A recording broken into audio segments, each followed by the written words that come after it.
প্ৰেক্ষাপট আগবঢ়াইছে বন্ধন বেংক ভাল আপোনাৰ ভাল সকলোৰে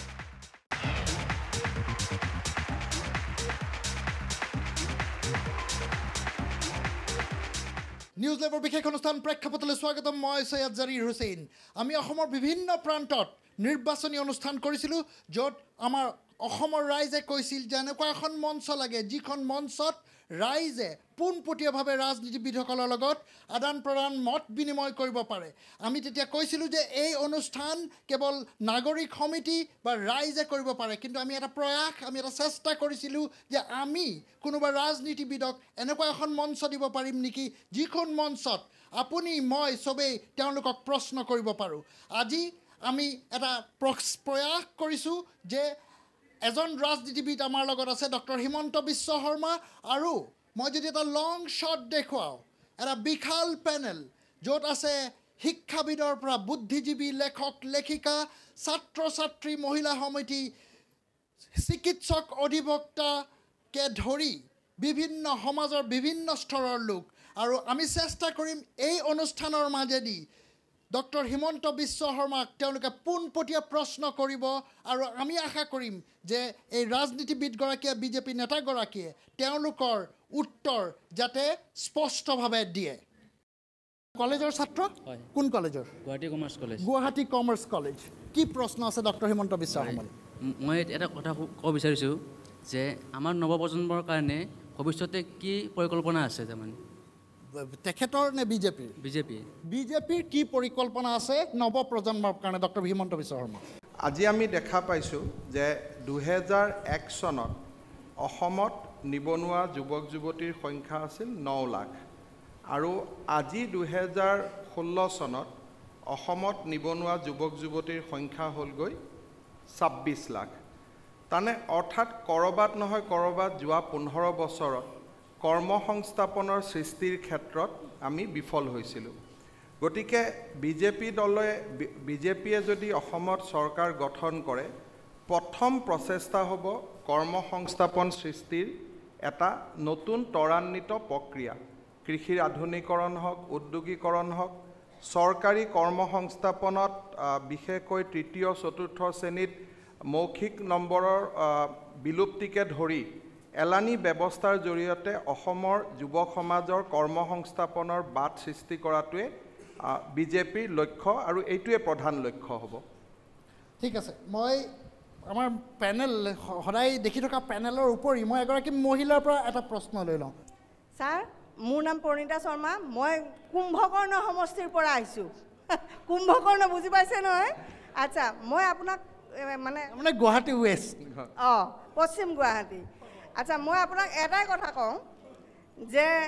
এতিয়াতো ইলেকশ্যনৰ সময় আপোনাক ধুনীয়াকৈ আমি সন্মুখত দেখা পাইছোঁ কথা পাতিছোঁ পিছত যদি আমাৰ কিবা অসুবিধা হয় অকল আপুনি বুলি কোৱা নাই মই যিকোনো MLA হওক মিনিষ্টাৰ হওক তেওঁলোকৰ কিছুমান পাৰ্চনেলি মানুহ থাকে সিহঁতক যদি নোকোৱাকৈ আপুনি তাত যায় আপোনাক মানে কোনো মানে সমষ্টি মানুহ হ'লেও আপোনাক দেখা নিদিয়ে 1 নম্বৰ কথা 2 নম্বৰ কথা হৈছে কি আমি যদি আমাৰ যিবিলাক একদম মানে কম শ্ৰেণীৰ মানুহ সিহঁতিহে ভাঙাগড় হস্পিটেল পাণবজাৰ হস্পিটেল তাতে যায় তাতে দুনিয়াৰ মেচিনবিলাক এনি টাইম বেয়া হৈ থাকে বাহিৰত যদি আপুনি এটা MRI কৰিব যায় তাতে আপোনাৰ 2500 2600 9000 ইমান টকা লাগে তে এই মেচিন চেচিনবিলাক ঠিক কৰাকৈ আপোনালোকে এইবিলাক এপইণ্টমেণ্টবিলাক কিয় খুলি নিদিয়ে 2 নম্বৰ আৰু এটা আছে যে মানে কি ইমান কৰাপ্টেড হৈছে আমাৰ অসমখন আপুনি ডাক্তৰ এপইণ্টমেণ্ট ল'বলৈ গ'লে সেই নম্বৰ দিয়া মানুহটোক যদি 50 টকা এটা দি নিদিয়ে আপোনাক আগত পঠিয়াই নিদিয়ে তাৰ তেনেকুৱা কথা এই বুঢ়া মানে বয়সস্থ যিবিলাক আমাৰ মানুহ তেখেতলোকে মানে পেঞ্চনৰ কাৰণে অহা যোৱা কৰি নাতিনীয়া ক্ষেত্ৰত লৈ এইবিলাক আপোনালোকে গুচাব পাৰিবনে বাইদেউ গোটেইখিনিতো মই নকওঁ কিন্তু বিশেষকৈ এটা আছে যে বিজেপি দলৰ যিটো ৰাজনীতি সেই ৰাজনীতিত মই ভাবোঁ যে কিছু পৰিমাণে শুদ্ধ হ'ব কিছু মইতো আপোনাক ক'ব নোৱাৰোঁ যে 100% ৰাতিৰ ভিতৰতে ভাল হৈ যাব কিন্তু পজিটিভ চেঞ্জ এটা দেখা পাব ইতিবাচক পৰিৱৰ্তন এটা দেখা পাব আমাৰ সমষ্টিত আপোনালোকে যাক এবাৰ দিব যাতে এনেকুৱা মানুহ দিয়ে যাতে আমাৰ কথা শুনে অকল তেওঁলোকে ইলেকশ্যনৰ সময়তহে আহি আমাক বিচাৰে আমাৰ কথা তেওঁলোকে কোনোদিন নুশুনে Very good points to be noted. বাইদেউৰ MLA জনক টিভি শ্ব'ত আনি একদম সন্মুখী কৰাই দিব লাগিব ইলেকশ্যনৰ পিছতে জাৰিৰ হুছেইনলৈকে মোৰ ৰিকুৱেষ্ট থাকিলে এইটো প্ৰফেচাৰ অখিল ৰঞ্জন দত্ত। মই আচলতে এটা অলপ আহুকলীয়া প্ৰশ্ন উত্থাপন কৰিছোঁ। আপোনাক লৈ আমাৰ যথেষ্ট আশা প্ৰত্যাশা আছে, কিন্তু সামগ্ৰিকভাৱে আজি দেশখনত যিটো পৰিস্থিতি সৃষ্টি হৈছে যে বিকল্প চিন্তা কৰিলেই দেশদ্ৰোহী সজোৱাৰ যিটো কথা আছে, সামগ্ৰিকভাৱে আমি এইটো দেখি আছোঁ। অসমৰ প্ৰেক্ষাপটত মই সেইকাৰণে আপোনাক সুধিব বিচাৰিছোঁ যে আপোনালোকৰ চিন্তা কেনেকুৱা ধৰণৰ? আজি ধৰক এটা সময়ত অমলেন্দু গুহক গ্ৰেপ্তাৰ কৰিছিলে দেশদ্ৰোহিতাৰ কাৰণে, আপোনাৰ গৌৰীশংকৰ ভট্টাচাৰ্যক গ্ৰেপ্তাৰ কৰিছিল, বিষ্ণু ৰাভাক গ্ৰেপ্তাৰ কৰিছিল, কিন্তু এই আটাইসকলে আছিল আমাৰ জাতীয় জীৱনৰ কাৰণে সাংঘাতিক ধৰণে গুৰুত্বপূৰ্ণ ব্যক্তি। আজিও যিটো পৰিৱেশ সৃষ্টি হৈছে সেই পৰিৱেশতো ধৰক বিকল্প চিন্তা কৰাসকলক এনেকুৱা ধৰণৰ দৃষ্টিৰে বিজেপি চৰকাৰৰ নেতৃত্বত যিবিলাক ঘটনা হৈছে সেই ধৰণে চোৱা আমি দেখিবলৈ পাইছোঁ, আৰু ময়ো নিজে আশ্বস্ত হ'ব পৰা নাই। গতিকে আপুনি এই ক্ষেত্ৰত কেনেকুৱা ধৰণে চিন্তা কৰে? চাওক, বিকল্প চিন্তা এটা ৰাষ্ট্ৰত লাগে, আৰু বিকল্প চিন্তাক মানুহে আদৰণি জনায়, সমাজে আদৰণি জনায়। কিন্তু আমাৰ সংবিধানেও যেতিয়া ফ্ৰীডম অফ স্পীচৰ কথা কৈছে, freedom of life, freedom of expression, those are subject to reasonable restriction. যেতিয়া কোনোবাই বিকল্প চিন্তাৰ নামত দেশখন খণ্ড বিখণ্ড কৰাৰ কথা ক'ব, সাৰ্বভৌমত্বৰ কথা ক'ব, তেতিয়া মই ভাবোঁ তাত চৰকাৰে ক'ৰবাত নহয় ক'ৰবাত লক্ষ্মণ ৰেখা এডাল আঁকিব লাগিব। কিন্তু বিকল্প চিন্তাৰ অৰ্থ এইটো নহয় যে কোনোবাই আমাৰ দেশখনত আজি যদি গণতান্ত্ৰিক ব্যৱস্থাত সংসদীয় গণতন্ত্ৰ চলি আছে, তাত ৰাজ্যৰ অধিকাৰ কিমান হ'ব লাগে, যুক্তৰাষ্ট্ৰীয় ব্যৱস্থা হ'ব লাগে, ৰাজ্যই অধিক ক্ষমতা পাব লাগে, বাক স্বাধীনতাৰ আৰু অলপ ওপৰত যাব লাগে, সিমানখিনিলৈকে ঠিক আছে। কিন্তু কোনোবাই যদি এটা সময়ত কয় যে মই মোৰ দেশখনকে কাটি দুখুৰা দুখৰ কৰি দিম, মই ভাবোঁ সিমান দূৰলৈকে কোনো যোৱাটো উচিত নহয়, আৰু যোৱাসকলে নিজেই তাক অনুভৱ কৰিব লাগে। মই এই কথাটো এইকাৰণে সুধিছোঁ যে কানায়া বুলি কোৱা যিজন নেতা, তেওঁৰ বক্তৃতাটো আমাৰ অসমত আজি খুব দীঘলীয়াকৈ ওলাইছে, আৰু বক্তৃতাটো খুব মনোযোগ দি মই পঢ়ি দেখিছোঁ তাত যিখিনি কথা তেওঁ কৈছে তেনেকুৱা ধৰণৰ কোনো কথা নাই। গতিকে আজি ধৰক মই এই যে সামগ্ৰিক পৰিৱেশটোৰ কথা সুধিছোঁ যে দেশত কি হৈছে, কিন্তু আমি আপোনালোকৰ পৰা যিটো প্ৰত্যাশা কৰোঁ যে এইটো কেনেকুৱা ধৰণৰ হ'ব। মই মোৰ দৃষ্টিত যে আজি এজন ব্যক্তিৰ নাম কৈছে, তেখেতে কি কৈছে কি কোৱা নাই, যিহেতু এতিয়া সেইটো ন্যায়পালিকাৰ অধীনলৈ গৈছে, শেষত ভাৰতৰ সুপ্ৰিম কোৰ্টৰ ওপৰত আমাৰ বিশ্বাস আছে, উচ্চ ন্যায়ালয়ৰ ওপৰত বিশ্বাস আছে, তেওঁলোকে চূড়ান্তভাৱে ক'ব যে কানায়াৰ বক্তব্যই ৰাষ্ট্ৰদ্ৰোহৰ আকৰ্ষণ কৰে নে নকৰে। It is a subject matter of judiciary. কিন্তু অসমৰ প্ৰেক্ষাপটত ৰাইজে বিকল্প চিন্তাৰ আলোচনা চক্ৰ কৰক, ৰাইজে বিকল্প চিন্তাৰ কথা কওক, অসমৰ উন্নয়নৰ কথা কওক, তাত বিজেপি আদৰণি জনাব। খালি বিজেপিয়ে ইমানটোলৈকে নাযাব যে নহয় বিকল্প চিন্তাই দেশৰ কানায়ে কৈছে নে নাই সেইটো ন্যায়পালিকাই চাব, কিন্তু আমাৰ ৰাজ্যখনৰ বিকল্প চিন্তাই ৰাজ্যখনক বিশেষকৈ অসমৰ ৰাজনৈতিক সামাজিক পৰিৱেশলৈকে লক্ষ্য ৰাখি যাতে দ্বিখণ্ডিত কৰা পৰ্যায়লৈকে নাযায়, সিমানটো নিশ্চয় চৰকাৰে নজৰ দিব লাগিব। দিলীপ চন্দ্ৰ। ডক্টৰ শৰ্মা, আপুনি সমসাময়িক যিটো ৰাজনৈতিক পৰিস্থিতি সেইটোৱে গোটেই কথাটোলৈ ইয়াত কোন চৰকাৰ হ'ব সেইটো বৰ বিশেষ ইংগিত প্ৰদান কৰা নাই। আপোনাক যোৱা বিগত কিছুদিনত দেখা গৈছে যে আপুনি যথেষ্ট অভাৰ কনফিডেণ্ট যে বিজেপি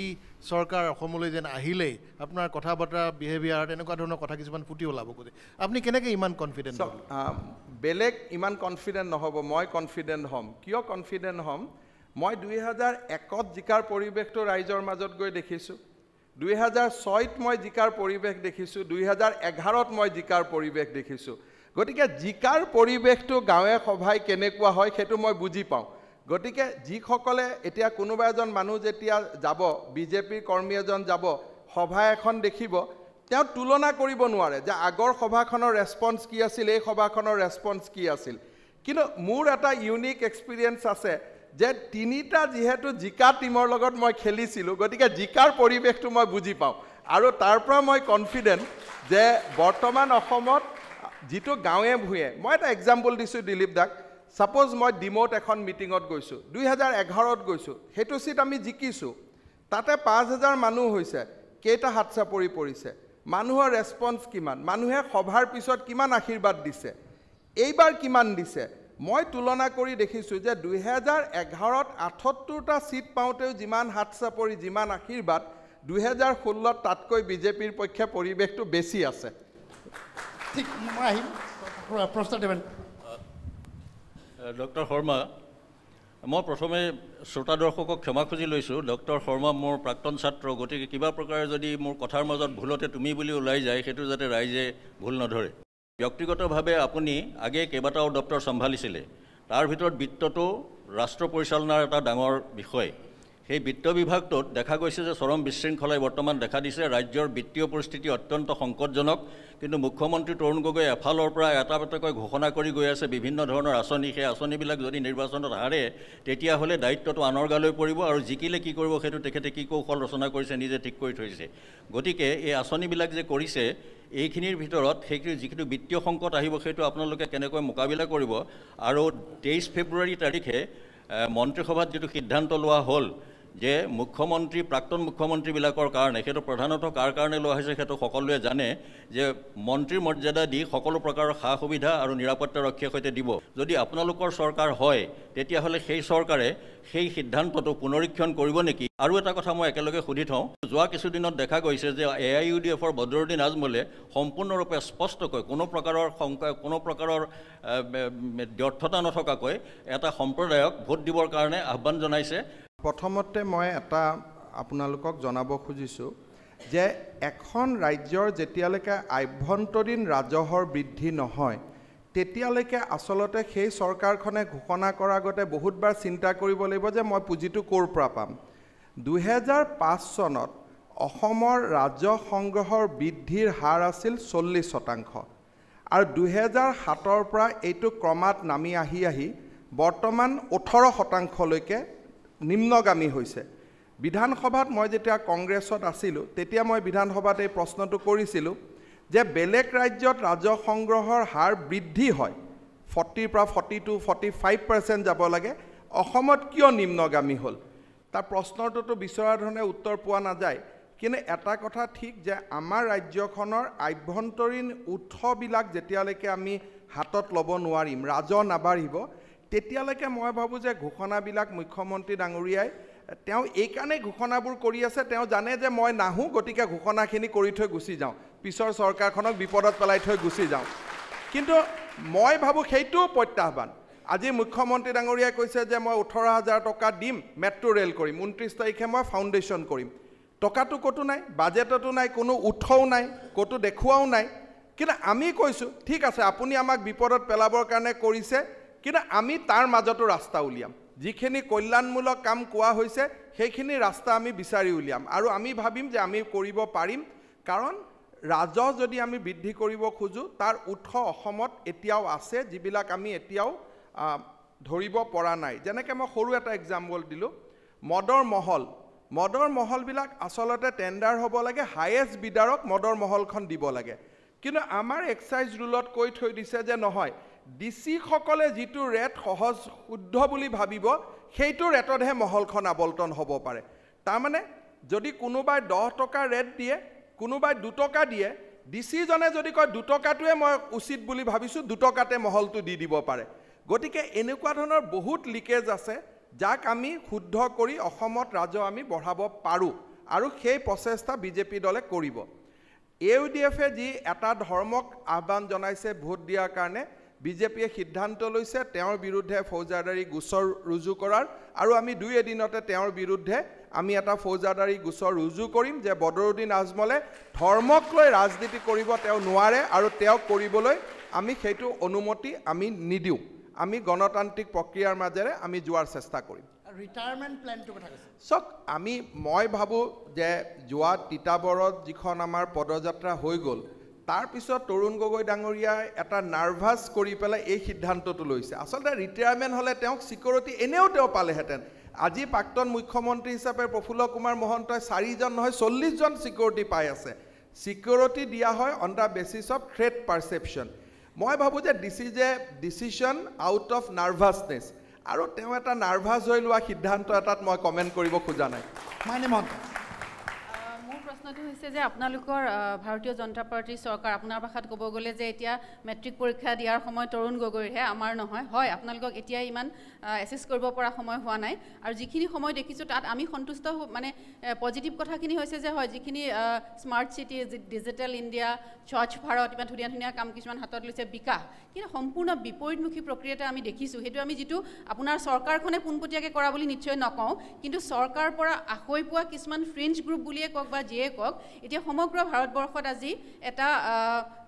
ডিঙি চেপি ধৰা এটা পৰিৱেশ একাংশই কৰিছে যেনেকৈ কালবুৰ্গী ডাবলকাৰ হত্যা হৈছে দাদ্ৰি কাণ্ড হৈছে আজি হায়দৰাবাদ ইউনিভাৰ্চিটিৰ ৰোহিত ভামুলা যি মৃত্যুৰ আগতে লিখি থৈ গৈছে my birth was a fatal accident তেনেকুৱা কাণ্ড হৈছে কানাহে কুমৰা নামৰ সৰু ল'ৰাটোৰ তাৰ ভিডিঅ' ডক্টৰ ভিডিঅ' উলিয়াই পেলাই এটা ষড়যন্ত্ৰ কৰি জেলত ভৰাই থৈছে এই গোটেই পৰিস্থিতিখিনি কিন্তু আপোনালোকৰ ভাৰতীয় জনতা পাৰ্টীৰ চৰকাৰৰ পৰা আশৈ পোৱা একোটা গ্ৰুপে কৰা বুলি অভিযোগ আছে আপুনি কি মতামত দিয়ে চাওক এই গোটেই ঘটনাখিনি যেতিয়া ঘটনা হয় তাৰ ৩-৪ মাহ পিছলৈকে মানুহে তাক ফলো আপ নকৰে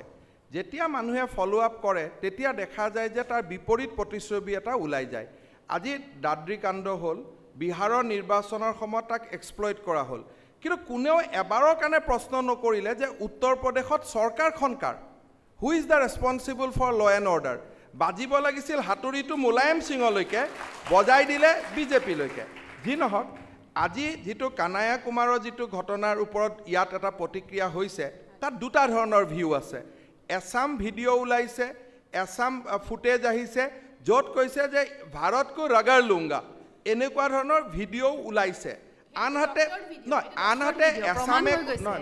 আনহাতে এছামে কৈছে যে এইটো ডক্টৰ্ড ভিডিঅ' গতিকে ভাৰতৰ ন্যায়পালিকাৰ ওপৰত আমি সন্মান ৰাখিব লাগে let us see what supreme court says in next 2 to 3 days because matter is now under sub judice কিন্তু দাদ্ৰি কাণ্ডৰ ক্ষেত্ৰত হয় চৰকাৰখন নাছিলে কিন্তু মোৰ পাকঘৰত মই বিফ খাম নে মাটন খাম সেইটো যদি আহি মোক কোনোবাই মাৰেহি তাত ভাৰতৰ প্ৰধানমন্ত্ৰীজনে মাত নামাতিছিল মই ভাবো যে ভাৰতৰ সংবিধানত ডাইৰেক্টিভ প্ৰিন্সিপলত কিছুমান কথা কোৱা আছে আজি মহামানৱ মহাত্মা গান্ধীয়ে কৈছিল যে অমুক বস্তু খাব লাগে অমুক বস্তু খাব নালাগে বুদ্ধদেৱে কৈছিল যে অহিংস হ'ব লাগে কিন্তু মানুহে কিবা এটা প্ৰিচ কৰাটো ভুল নহয় কিন্তু ইম্প'জ কৰাটো ভুল গতিকে মই ভাবোঁ যে নৰেন্দ্ৰ মোদী চৰকাৰখনে এনে কোনো কাম কৰা নাই য'ত মানুহক কৈছে যে তুমি এইটো বস্তু নাখাবা এইটো বস্তু খাবা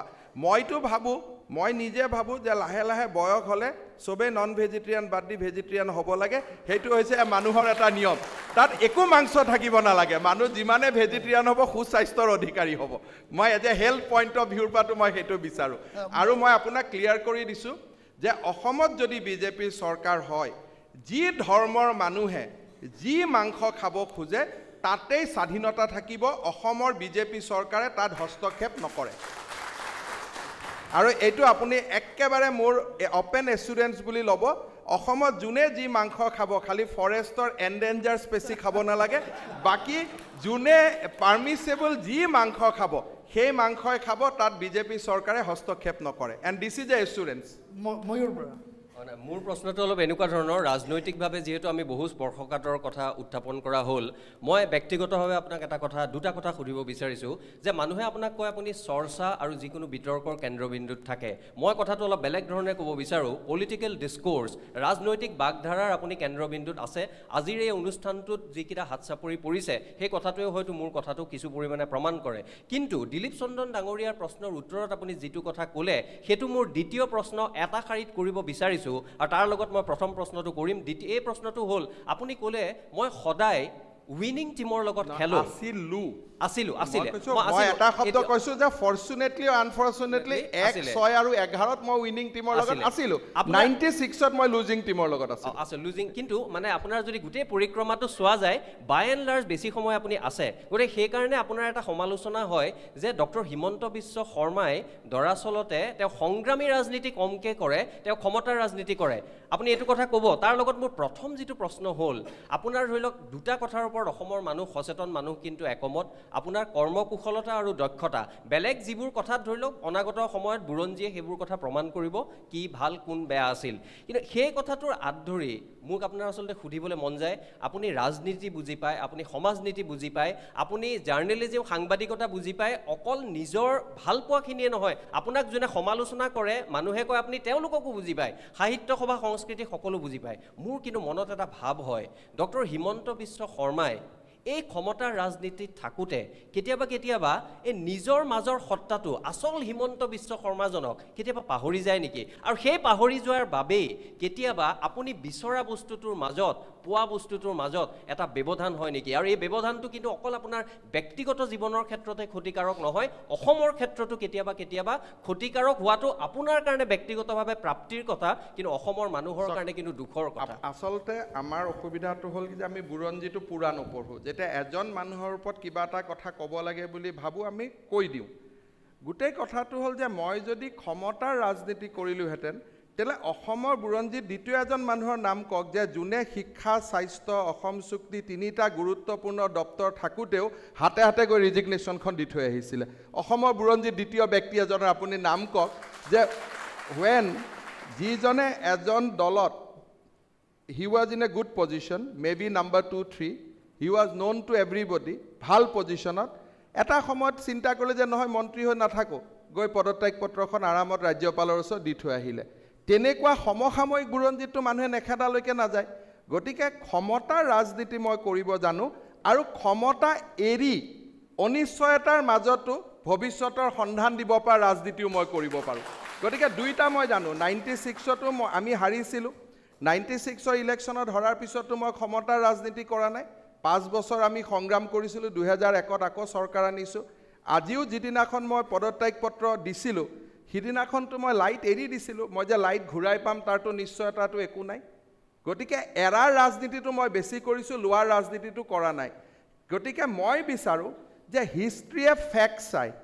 যিদিনাখন হিমন্ত বিশ্ব শৰ্মা ৰিজাইন দিছিল হি ৰিজাইন ফ্ৰম ৰুলিং পাৰ্টি সিদিনাখন বিজেপিত অহাৰো কোনো কথা নাছিল বিজেপি যোগদানৰো কথা নাছিল বিজেপি ক্ষমতাত আহিব সেইটো নিশ্চয়তা নাছিল গতিকে মই বিজেপিত যোগদান কৰাৰ দিনাখন কৈছিলোঁ যে সাগৰৰ মাজত মই মোৰ নাওখন মই এৰি দিছোঁ ক'ত গৈ পাওঁ মই নিজেও নাজানো গতিকে মই ভাবোঁ যে এইটো কিছুমান মানুহে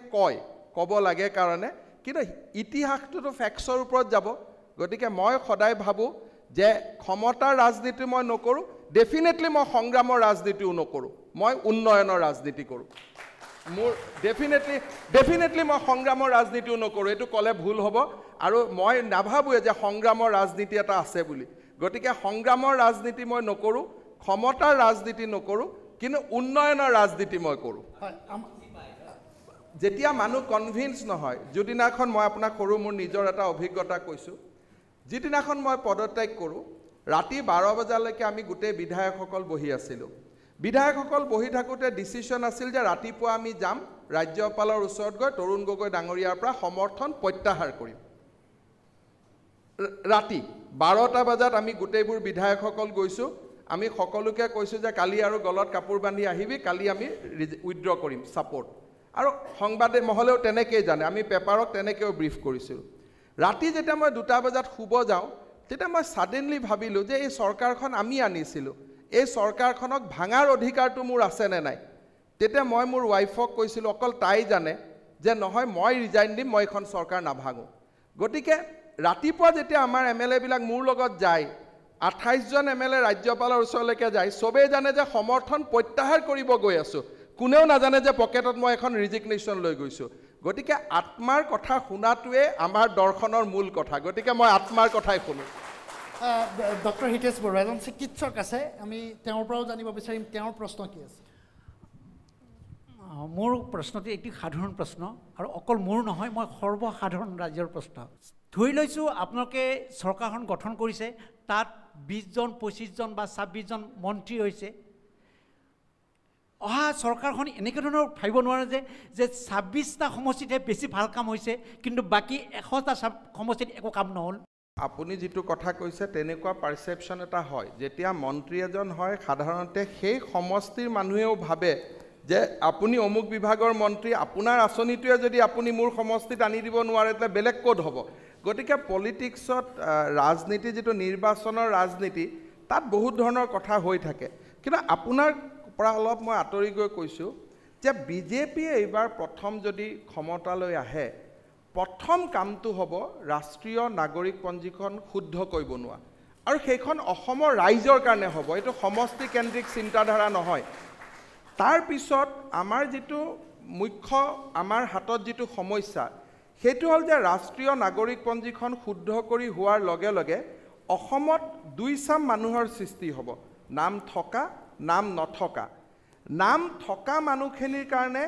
আমাৰ সমাজ জীৱনত কি ধৰণৰ চিন্তাধাৰা হ'ব আৰু নথকা মানুহখিনিক আমি কেনেকৈ ডিল কৰিব লাগিব। চ' ডেট উইল বি দ্য সেইটো হ'ব দ্বিতীয় অগ্নি পৰীক্ষা বিজেপি চৰকাৰখনৰ সন্মুখত। তৃতীয় অগ্নি পৰীক্ষাটো হ'ব জনগাঁথনিৰ পৰিৱৰ্তন। দ্ৰুত জনগাঁথনিৰ পৰিৱৰ্তনক আমি কেনেকৈ, যিটো অকল যদি বায়'লজিকেল ৰিজনত পৰিৱৰ্তন হৈছে ক'বলগীয়া একো নাই, but if the change is something other than the biological reason, তেতিয়াহ'লে বিজেপিয়ে সেইটো এক্সামিন কৰিব লাগিব, তাৰ চলিউশ্যন আনিব লাগিব। আৰু তাৰ লগে লগে আজি অসমৰ 1 কোটি মানুহে ইলেক্ট্ৰিকেল বাল্ব দেখা নাই। ইলেক্ট্ৰিকেল বাল্ব 36% মানুহৰ ঘৰত বিজুলী বাতি নাই। 39% মানুহে বিশুদ্ধ খোৱা পানী পোৱা নাই। অসমৰ কৃষিখণ্ডৰ 87% এগ্ৰিকালচাৰ লেণ্ডত আজিলৈকে জলসিঞ্চনৰ পানী যোৱা নাই। গতিকে এই ধৰণৰ যিবিলাক মেক্ৰ' সমস্যা, যিবিলাক সামগ্ৰিক সমস্যা, তাত কোনো সমষ্টিৰ কথা চিন্তা নকৰি আমি কাম কৰিব লাগিব। আৰু যেতিয়া আমি 26 লাখ নিবনুৱাৰ কৰ্মসংস্থাপনৰ কথা ক'ম তেতিয়া শদিয়াৰ পৰা ধুবুৰীলৈ আমি সকলোকে সামৰি লৈ কাম কৰিব লাগিব। আৰু সেইকাৰণে আমাৰ চিন্তাধাৰাটো সঠিক আছে, ক্লিয়াৰ আছে। কিন্তু হয় কোনোবা PWD মিনিষ্টাৰ হ'ব, তাৰ সমষ্টি 2টা ৰাস্তা বেছিকৈ হ'ব, সিমানটোলৈকে নহ'ব বুলি মই ক'ব নোখোজোঁ, কাৰণ আপোনালোক ইমান সন্মানীয় মানুহসকল আছে, তাৰ সন্মুখত মই অশুদ্ধ কথা এটা কৈ থৈ যাব খোজা নাই। বাট উই হেভ এ বিগাৰ প্ৰব্লেম। আমি ডাঙৰ কাম কৰিবৰ কাৰণে চৰকাৰ আনিব বিচাৰিছোঁ। আৰু আমাৰ বহুতো প্ৰশ্ন আছে, এটা বিৰতি ল'ম, বিৰতিৰ পিছত পুনৰ উভতি আহিম আমাৰ এই বিশেষ অনুষ্ঠান। আমাৰ লগত আছে ডক্টৰ হিমন্ত বিশ্ব শৰ্মা, আৰু আমাৰ ইয়াত এটা বিশাল পেনেল আছে, সমাজৰ বিভিন্ন স্তৰৰ লোক আছে। এটা বিৰতিৰ পাছত আমি পুনৰ উভতি আহিম আমাৰ এই বিশেষ অনুষ্ঠান প্ৰেক্ষাপটৰ মাজলৈ।